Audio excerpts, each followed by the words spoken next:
오늘 우리가 함께 나누고자 하는 말씀은 칠병이어의 사건입니다. 칠병이어는 우리 마가복음 6장에서 본 오병이어의 사건과 이름도 비슷하고 내용도 굉장히 비슷합니다. 여러분, 오병이어 사건 모르시는 분들 없으시죠? 어떤 내용이었습니까? 예수님께서 떡 5개와 물고기 2마리로 5천 명을 먹이신 놀라운 기적의 사건입니다. 그럼 오늘 본문 칠병이어는 그 이름에서 알 수 있듯이 어떤 사건이 될까요?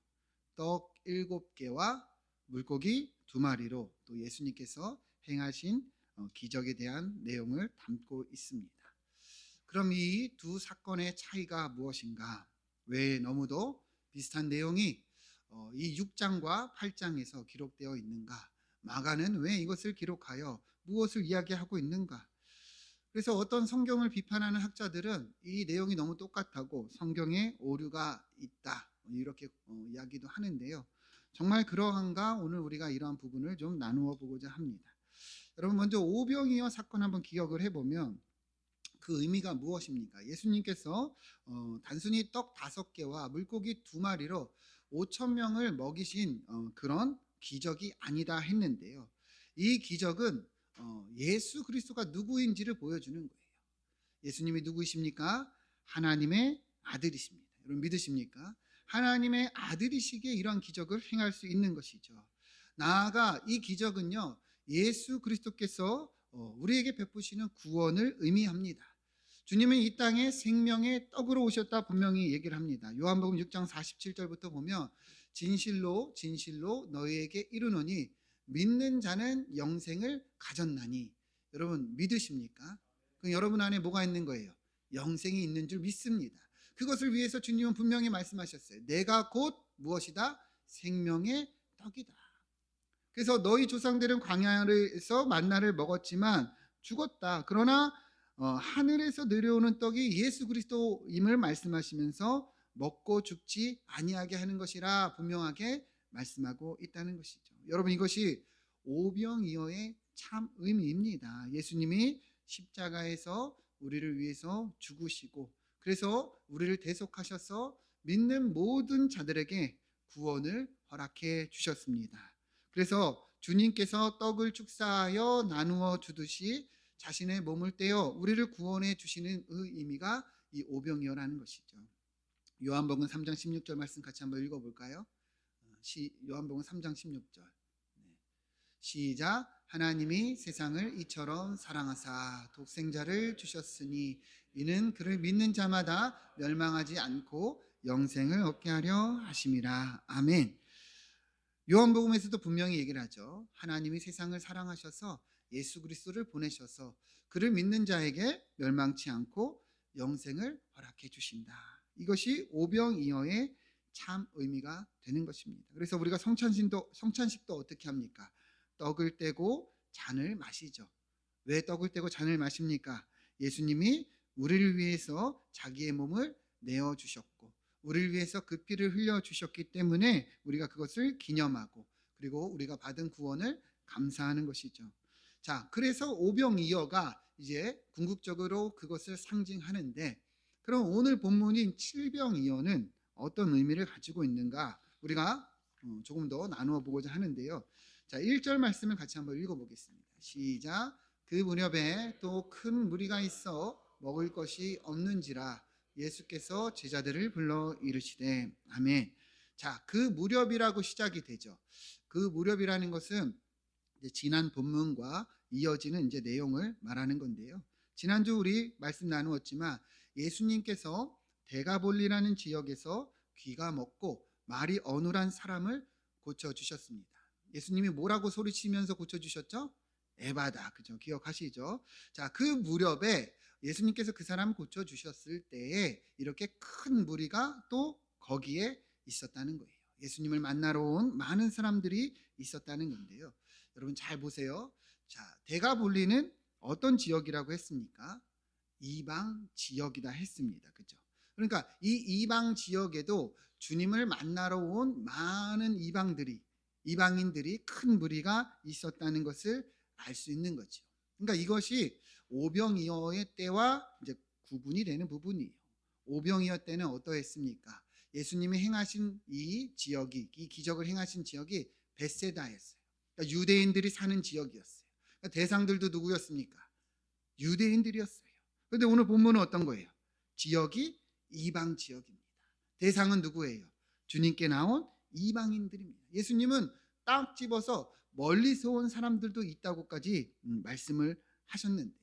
우리가 이제 그렇게 이해를 하면서 이 본문을 한번 계속 보시면 1절부터 다시 보시면 그 무렵에 큰 무리가 있어 먹을 것이 없는지라. 그래서 예수님께서 이제 제자들을 불러 말씀하셨어요. 2절을 보면 내가 무리를 불쌍히 여기노라. 그러면서 이들이 사흘이 지났는데 먹을 것이 없다. 그래서 3절 보면 그냥 이대로 돌려보내면 이들이 길에서 기진하리라. 그러면서 멀리서 온 사람들도 있다. 이렇게까지 말씀을 하셨습니다. 그러니까 먹을 것이 없고 이들이 굶고 배가 고프니까 주님이 말씀하신 거죠. 결국에 이 의미가 무엇이 되겠습니까? 예수님께서 이 사람들이 배가 고프고 굶주렸으니까 먹을 것을 주자는 거죠. 그죠? 먹을 것을 주자. 먹을 것이 필요하다 이 말인데요. 자, 그런데 이 오병이어의 기적을 경험했던 이 제자들은 어떻게 반응을 하는가? 우리 4절 말씀 같이 한번 읽어볼까요? 시작. 제자들이 대답하되 이 광야 어디서 떡을 이 사람들을 배부르게 할 수 있으리까? 아멘. 제자들이 뭐라 그래요? 어디서 이 많은 사람들 먹을 떡을 구할 수 있습니까? 여러분 이 장면 너무 오병이어 때와 비슷하지 않습니까? 마가복음 6장 37절 보면 대답하여 이르시되 너희가 먹을 것을 주라 하시니 여짜오되 우리가 가서 200데나리온의 떡을 사다 먹이리까? 이 말이 뭐예요? 이 많은 사람들을 먹일 떡을 어디서 구합니까? 그 많은 돈이 어디에 있습니까? 이렇게 제자들이 반문했습니다. 그죠? 근데 오늘 본문에서는 또 어떤 거예요? 주님 무슨 소리예요? 어디서 이 많은 사람들을 먹일 수 있는 떡을 구합니까? 여기는 광야예요. 이런 말이지요. 여러분 제자들이 오병이어의 기적을 경험했습니까? 안 했습니까? 경험했죠. 어디 가야 떡을 구할 수 있는지 주님이 누구이신지 분명하게 보고 경험했습니다. 그런데도 불과 이 6장과 8장은 한 6개월 정도 지난 시점으로 보는데요. 6개월 정도가 지났는데 이 제자들은 어떤 거예요? 또 까맣게 잊어버린 거예요. 예수님이 누구이신지, 어디로 가야 이 떡을 구할 수 있는지, 예수님이 말씀하시는 이 의미가 무엇인지 이들은 또 잊어버리고 만 것입니다. 돌아서면 잊어버리고, 돌아서면 또 잊어버리고. 여러분 이 모습이 참 우리의 모습 같기도 한데요. 하나님이 은혜를 주시고 하나님이 우리가 어렵고 힘들 때 많은 역사와 기적으로 도와주셨음에도 우리는 어떻습니까?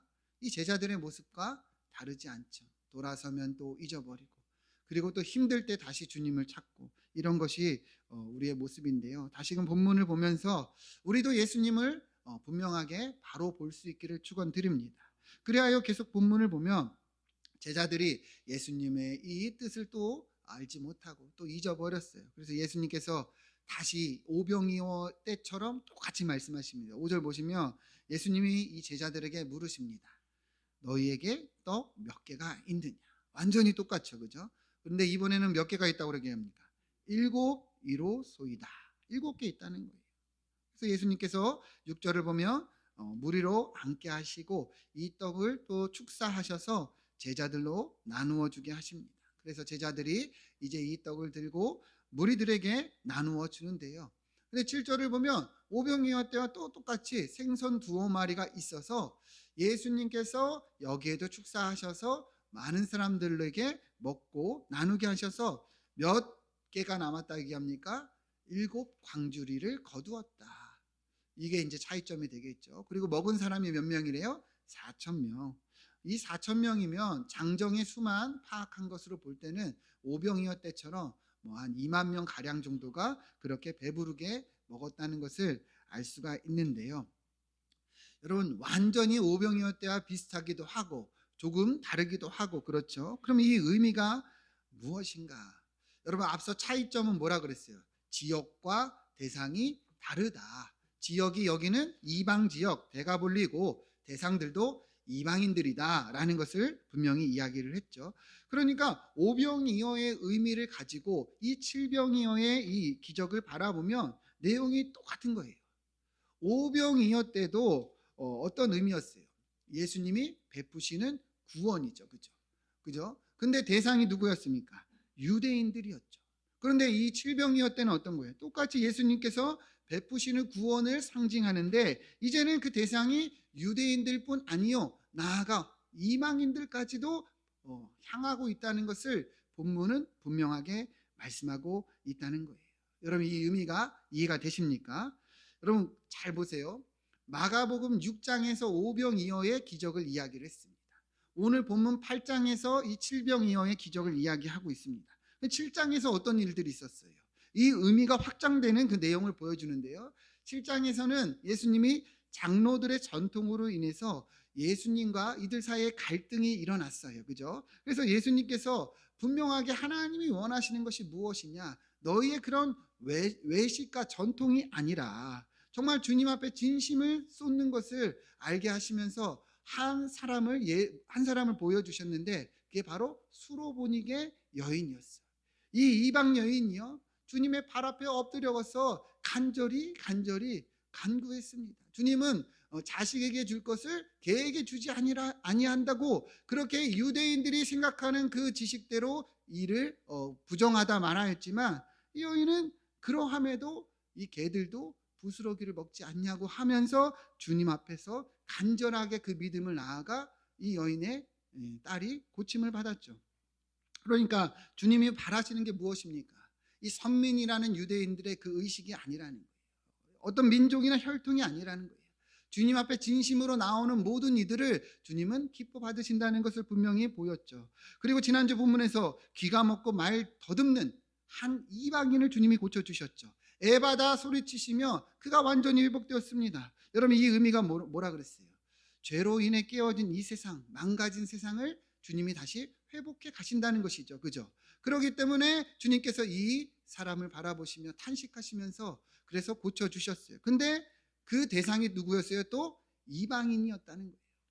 그러니까 이제 오병이어의 기적을 지나서 주님은 이방인들을 향하고 있는 것을 보여주고 있고 이방인들을 이렇게 고쳐주시며 이방인들을 구원해 주시는 이 내용을 보여주시면서 오늘 본문 8장에서 칠병이어의 사건으로 완전하게 확증해 주시는 거예요. 예수님은 유대인들을 위해서 오신 것이 아니라 주님께 나오는 모든 열방을 향해서 구원을 베푸시는 생명의 떡이심을 분명하게 보여주고 계신 겁니다.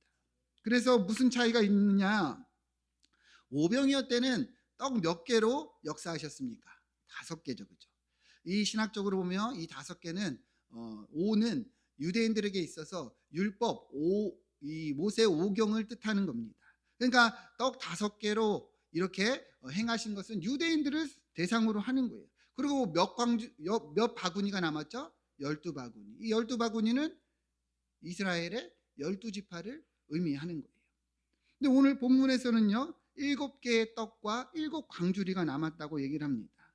7개의 떡을 의미하는 것은 이 가나안 주변의 가나안 족속들의 수를 얘기하는 거예요. 신명기 7장 1절을 보면 내 하나님 여호와께서 너를 인도하사 내가 가서 차지할 땅으로 들이시고 내 앞에서 여러 민족들 헷 족속, 기르가스 족속, 아모리 족속과 가나안 족속과 브리스, 히위, 여부스 족속 곧 너보다 많고 힘이 센 그다음 뭐라고 얘기합니까?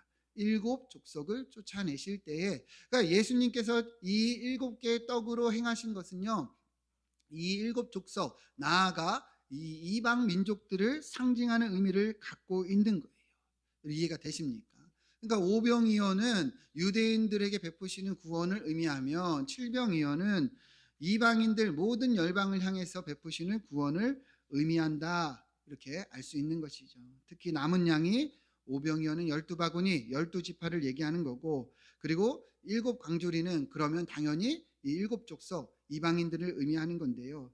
여러분 12바구니와 7광주리 어떤 양이 더 많은 것처럼 느껴지십니까? 당연히 12바구니가 더 많은 것처럼 보이죠.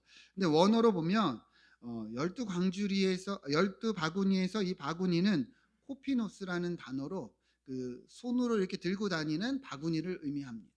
7광주리는 스피리스라는 단어로 쌀부대처럼 큰 바구니를 뜻하는데요. 간단하게 예를 들면 여러분 뭐 마트 가시면, 이마트나 홈플러스 가시면 들고 다니는 바구니가 있고 미는 카트가 있죠, 그죠? 예. 그러니까 12바구니고, 그리고 이제 오늘 본문의 칠병이어는 이 7카트 이렇게 생각하시면 되겠습니다. 그러면 어느 것이 더 많겠어요? 당연히 7카트가 더 많겠죠, 그죠? 그러니까 칠병이어의 기적에서 남은 떡이 훨씬 더 많다는 거예요. 왜 그렇습니까? 유대인들보다 이방인, 이 열방이 훨씬 더 많기 때문이죠. 예수님께서 이루시는 이 구원의 역사가 그러한 의미를 나타낸다는 거예요. 여러분 오늘 본문의 의미를 아시겠죠? 오병이어와 칠병이어의 의미를 여러분 우리가 잘 알기를 축원드립니다. 그래서 바울이 이렇게 얘기를 했어요. 로마서 1장 16절을 보면 내가 복음을 부끄러워하지 아니하노니 이 복음은 모든 믿는 자에게 구원을 주시는 하나님의 능력이 됨이라. 자, 그다음 뭐라고 얘기해요? 먼저는 유대인에게요. 그리고 헬라인. 이 헬라인은 모든 이방인들을 의미하는 거죠. 여러분 복음은 믿는 모든 자들에게 구원을 베푸시는 하나님의 능력인 줄 믿습니다. 그것을 오늘 오병이어 칠병이어 사건에서 주님은 보여주셨고, 그리고 이 복음이 유대인에게 향하고 그리고 모든 열방을 향해 간다는 것을 우리는 분명히 알고 있다는 것이죠. 그래서 갈라디아서에서도 이렇게 얘기를 했습니다. 너희는 유대인이나 헬라인이나 종이나 자유인이나 남자나 여자나 다 그리스도 예수 안에서 하나이니라. 주님께서 베푸시는 이 구원은 민족이나 혈통이 상관이 없다는 거예요. 그리스도 예수 안에 있는 모든 자들은 다 그러한 은혜를 입게 된다는 것을 분명하게 말씀하고 있다는 것입니다. 그래서 여러분 우리도 믿고 있는 거지요. 어떻게 보면 오병이어의 사건보다 이방인인 우리에게는 오늘 본문의 칠병이어 사건이 더 큰 의미가 있다고 볼 수가 있습니다. 그래서 우리도 하나님의 자녀가 되고 구원을 입었고, 그래서 이렇게 주님의 이 은혜를 누리고 있는 것이죠. 사랑하는 여러분, 우리가 그러한 은혜를 입은 줄 믿습니다. 네, 그러면 여러분 제가 질문을 하겠습니다. 우리가 정말 그런 은혜를 입은 자라면, 그러한 놀라운 축복을 받은 자라면 우리는 이제는 어떠해야 되겠습니까? 우리는 어떠해야 되겠냐는 것이죠. 당연히 우리도 이 복음을 증거하는 삶을 살아야 할 것입니다.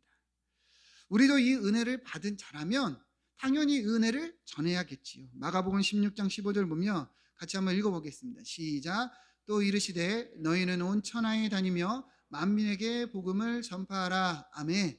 마가복음의 결론이 이 16장에서 나오고 있어요. 마지막 부분이죠, 그렇죠? 그러니까 오늘 이 본문 칠병이어의 사건, 그 전에 이 오병이어 사건은 다 결국에 궁극적으로 여기를 향하고 있는 거예요. 우리에게 베푸시는 구원, 예수 그리스도가 누구이신가? 하나님의 아들이시고 그분이 생명의 떡이시다. 우리가 그러한 은혜를 입었다. 그러니 결론은 뭐예요? 너희도 온 천하에 다니면서 복음을 전하라는 거예요. 여기 보면 만민이라는 말이 뭐예요? 이제는 민족이나 혈통이 아니라는 거예요. 모든 이들에게 이 복음을 전하라, 증거하라 말씀하고 있다는 것이죠. 올 한 해 우리 표어가 무엇입니까? 삶으로 전도하라. 여기 보이시죠, 그죠? 여러분들에게 잘 보이기 위해서 앞, 옆, 뒤에 다 붙여놨습니다. 네. 여러분 그거 다 보이시죠, 그죠? 네, 저희 이제 7살 된 우리 막내딸도 한글을 잘 읽고 있습니다. 여러분들도 분명히 다 알고 있을 거라고 생각합니다. 자, 그러면 제가 다시 한번 질문하겠습니다. 여러분 삶으로 그렇게 전도하고 계십니까? 이 표어는 표어고 나는 나고, 표어는 표어고 말씀은 말씀이고 나는 나고 내 삶은 내 삶이고, 여러분 우리는 그렇게 구별되어 구분되어 그렇게 무감각하게 살고 있지 않습니까? 올 초에 말씀을 전하고 표를 할 때 많은 분들이 태신자를 작정하시고 또 그렇게 기도하고 그렇게 시작을 했습니다. 근데 어느덧 이제 3개월이 지난 이 시점에서 여러분 우리는 어떻게 이 복음을 계속해서 증거하고 있는지, 기도하고 있는지, 여러분 우리가 오늘 말씀을 보면서 다시금 돌아보자는 것이죠. 주님은 이 모든 열방을 위해서 이 땅에 오신, 우리에게 구원을 베풀기 위해 오신 생명의 떡이십니다. 그러니 우리가 이 복음을 증거하라 주님은 말씀하고 있다는 거예요. 특별히 오늘 말씀을 잘 보면 예수 그리스도의 심정이 드러나 있는 구절이 있는데요. 2절 보시면 내가 무리를 불쌍히 여기노라 그들이 나와 함께 있은지 사흘이나 먹을 것이 없다 이렇게 얘기를 합니다. 예수님은요 무리들을 보면서 어떤 마음을 가지셨어요? 긍휼한 마음, 불쌍히 여기는 마음. 여기서 먹을 것이 없다는 것은 단순히 떡만을 의미하는 게 아니에요. 생명의 떡이신 예수 그리스도가 없다는 것을 의미하는 것입니다. 주님은 그런 그들을 보면서 어때요? 불쌍히 여기는 마음을 가지셨다는 거예요. 여기서 이 불쌍히 여기셨다는 것은 원어로 보면 스플랑크 니조마라는 단어인데 창자가 끊어지는 듯한 아픔을 의미합니다. 창자가 끊어지는 듯한 아픔. 그러니까 예수님은 그러한 이방인들을 보면서 너무도 창자가 끊어지는 것처럼 아픔과 고통을 느끼셨다는 거예요. 저들에게 생명의 떡이시 예수님이 없기 때문이지요. 여러분 우리가 삶으로 전도하기 위해서는 우리도 이 마음을 회복해야 됩니다. 우리 주변에 믿지 아니하는 자들을 바라보며 여러분은 무엇을 느끼십니까? 여러분들의 형제, 가족, 자녀가, 손주가 믿지 않아요. 근데 여러분들은 무엇을 느끼고 있냐는 것이죠. 그냥 세상적으로 돈도 잘 벌고 잘 되고 좋은 집 살고 그냥 뭐 부족함 없이 사니까 여러분들 잘 살고 있다고 착각하고 있지 않습니까? 뭐 이 정도면 되지 않나? 여러분 신앙은 뭐 다 개인의 것이지 그 종교의 영역까지 내가 그런 것을 뭐 얘기하면 안 되지. 여러분 이렇게 착각하고 있지 않냐는 것이죠. 여러분 누가복음을 보면요 예수님께서 한 비유를 가지고 이야기를 하는데 거지 나사로와 한 부자에 대한 얘기입니다. 부자는 사는 동안 얼마나 부자인지 그냥 떵떵거리면 샀어요. 막 오늘날로 치면은 막 몇천억대 뭐 몇 조대 부자였던 것 같아요. 엄청 부유하게 살았어요. 근데 죽은 뒤에 어떤 일이 일어나느냐, 그 가난했던 나사로는 천국에 갔는데 이 부자였던 이 사람은 지옥에 갑니다. 그러면서 뭐라고 얘기를 하냐면 누가복음 16장 27절 보면 이르되 그러면 아버지여 구하오나니 나사로를 내 아버지의 집에 보내소서. 내 형제 다섯이 있으니 그들에게 증언하게 하여 그들로 이 고통받는 곳에 오지 않게 하소서. 예수님이 이렇게 비유를 얘기를 하고 있는데 이 세상 사는 동안 큰 부자였던 이 사람이 결국에 죽어 지옥에 가니 너무 괴로운 거예요. 너무 힘든 거예요. 그러면서 뭘 간구하고 있습니까? 나에게 아직 형제 다섯이 살고 있는데 이 나사로한테 가서 그들에게 복음을 전하게 해달라는 거예요. 하나님 말씀을 좀 증거해달라는 거예요. 적어도 그들이라도 이 지옥에 오지 않게 나로 족하니까 그들이라도 이 천국에 갈 수 있게 해달라고 주님께 간청하고 있다는 거예요. 그러니까 얼마나 이 음부에 떨어진 이 삶이 안타깝고 힘든 삶인지 알 수 있는 것이죠. 뒤늦게라도 자기 가족들이라도 구원받을 수 있기를 그렇게 간절히 애청하고 있다는 것을 볼 수 있는 것이죠.